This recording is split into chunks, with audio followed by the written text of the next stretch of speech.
6.16 Pliny to Cornelia Tacitus. Thank you for asking me to send you a description of my uncle's death so that you can leave an accurate account of it for posterity. I know that immortal fame awaits him if his death is recorded by you. It is true that he perished in a catastrophe which destroyed the loveliest regions of the earth, a fate shared by whole cities and their people, and one so memorable that it is likely to make his name live forever. And he himself wrote a number of books of lasting value. But you write for all time, and can still do much to perpetuate his memory.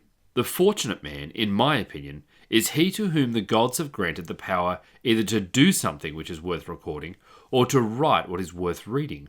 And most fortunate of all is the man who can do both. Such a man was my uncle, as his own books and yours will prove. So, you set me a task I would choose for myself, and I am more than willing to start on it. My uncle was stationed at Misenum, in active command of the fleet. On the 24th of August, in the early afternoon, my mother drew his attention to a cloud of unusual size and appearance. He had been out in the sun, had taken a cold bath, and lunched while lying down, and was then working at his books. He called for his shoes, and climbed up to a place which would give him the best view of the phenomenon. It was not clear at that distance from which mountain the cloud was rising.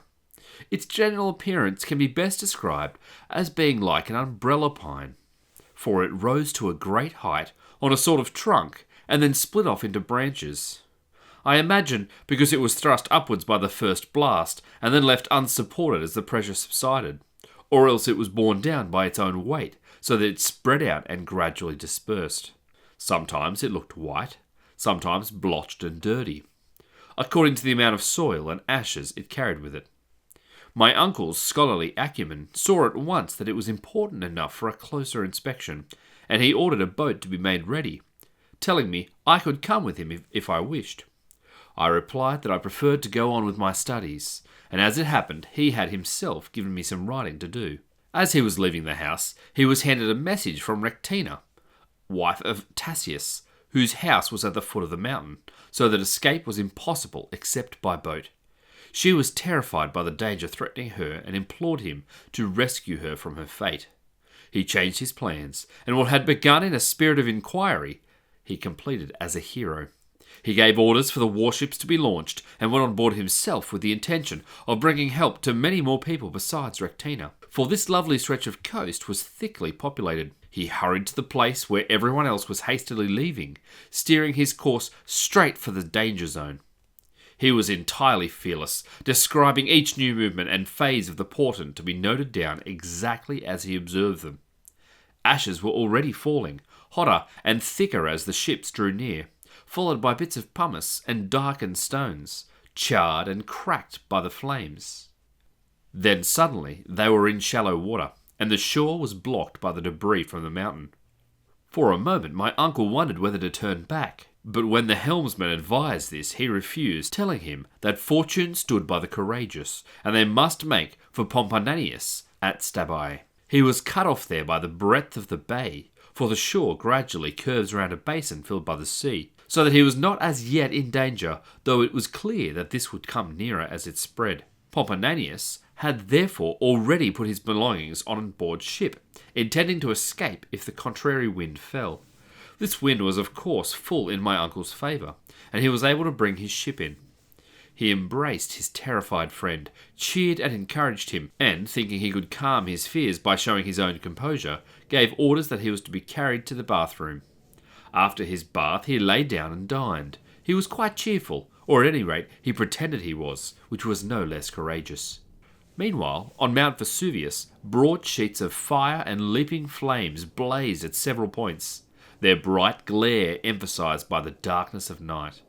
My uncle tried to allay the fears of his companions by repeatedly declaring that these were nothing but bonfires left by the peasants in their terror, or else empty houses on fire in the districts they had abandoned.